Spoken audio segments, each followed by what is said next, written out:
मैं उन लोगों से एक ही बात कहना चाहूंगी जो बदनाम कर रहे हैं पवन जी को, कि किसी के बदनाम करने से कुछ नहीं हो पाएगा, वो भी उसका जो इंसान दिल का साफ है, कहते हैं ना प्योर।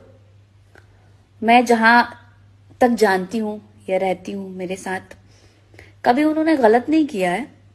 एंड ना वो कभी किसी के बारे में गलत बोलते हैं।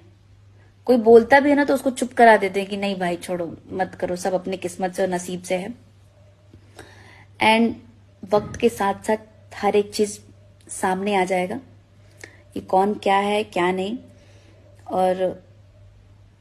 और ये भी लोग कि लड़की एक्सचेंज करते हैं, ये करते हैं, वो करते हैं, मुझे तो नहीं लगता। मेरे को कोई आके बोल दे कि हाँ इन्होंने ऐसा किया है, मैं चैलेंज देती हूँ कि भाई किसी को भेजो और देखो कि वो बंदा आगे से अप्रोच करता है कि वो